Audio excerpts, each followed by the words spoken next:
Hello বন্ধুরা, আজ আমি নিয়ে চলে এসেছি রাজমার রেসিপি। তো দেখো, রাজমার রেসিপি তৈরি করার জন্য আমি পেঁয়াজ রসুন সব কেটে রেখেছি, আদা কুচি সব করে রেখেছি, কড়াইয়ে তেল দিয়ে দিয়েছি। তেলটা গরম হয়ে উঠলেই আমি এতে পাঁচ ফোড়ন দিয়ে দেব। পাঁচ ফোড়ন দেওয়ার পর আস্তে আস্তে সব আমি ভেজে নেব। আজ আমি কুচি মশলা দিয়েই করছি রাজমার ডালটা। আমি বাটা মশলা এখানে কিছু ইউজ করিনি।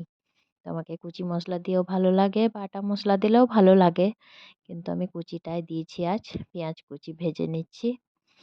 পেঁয়াজ কুচি ভেজে নেওয়ার পরে ওর ওপরে একটু রসুন কুচি দিয়ে দিচ্ছি। রসুন কুচি দেওয়ার পরে ভালো করে ভেজে নিয়ে একটু আদা কুচিও দিয়ে দিলাম।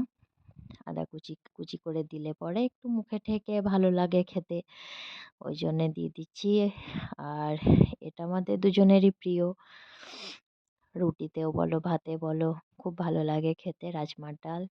তাই শীতের সময়তে একটু বেশি ভালো লাগে, জন্য দেখলাম আজ রাজমার ডাল করা যাক। তো রাজমার ডাল করতে গিয়ে দেখলাম একটু ভিডিও করে নিই, রেসিপিটা তোমাদের সঙ্গে শেয়ার করে নিই। তো আস্তে আস্তে দেখো আমার সব কিছু ভাজা হয়ে গেছে, লাল করে ভেজে নিয়েছি। এবার আমি টমেটোটা দিয়ে দিলাম। টমেটো দিয়ে দেওয়ার পরে ভালো করে এটাকে ভেজে নেব। টমেটোটাকেও গলিয়ে নেব, একদম পুরো গলিয়ে নেব ভেজে।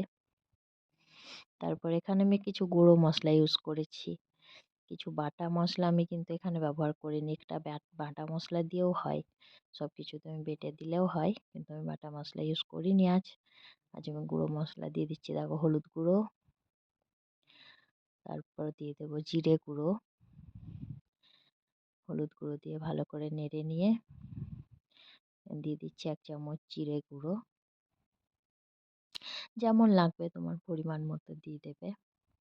রান্না তো আমরা কম বেশি সবাই জানি, এমন তো নয় যে জানি না। এবার দেখো গুঁড়ো মশলা দিয়ে দিয়েছি। এবার একটু টেস্টের জন্য চিনি দিয়ে দেবো 1 চামচ। 1 চামচ চিনি দিলে টেস্টটা খুব সুন্দর হয়, মিষ্টি হয় না কিন্তু টেস্টটা বেশ বজায় রাখে।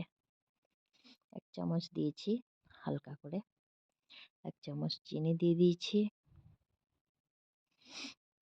এরপর ভালো করে আমি সব মশলাগুলো কষিয়ে প্রেসারে সেদ্ধ করে রাখা ডাল আছে, ডালটাকে আমি গলিয়ে দিয়েছি একদম।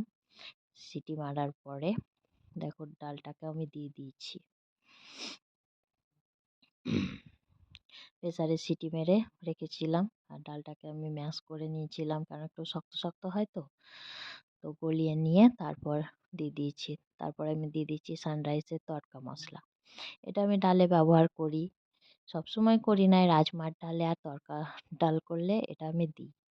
তড়কা মশলার সেন্ট আমাকে খুব ভালো লাগে, তাই তড়কা মশলাটাও দিয়ে দিলাম। ভালো করে ফুটিয়ে নেব। আর একটু পাতলা হয়ে আছে, জল বেশি হয়ে গেছিলো সেদ্ধর সময়। তো 10 মিনিট ফুটিয়ে নিলেই হয়ে যাবে। 10 মিনিট ফুটিয়ে নেব। ফুটিয়ে জলটা আমি মেরে দেবো, একদম গাঢ় গাঢ় করে দেবো। লাগা লাগা টাইপের হবে, কারণ রুটি দিয়ে খাবো তো, তো লাগা লাগাই ভালো লাগে। 10 মিনিট আমি ভালো হাই স্টিমে ফুটিয়ে নেব। তারপর ধনেপাতা কুচি দিয়ে এটাকে আমি নামিয়ে নেব। ধনেপাতা কুচি করে রেখেছিলাম, এটা দিয়ে ফুটিয়ে নেব আর একটুখানি ফুটিয়ে নামিয়ে নেব।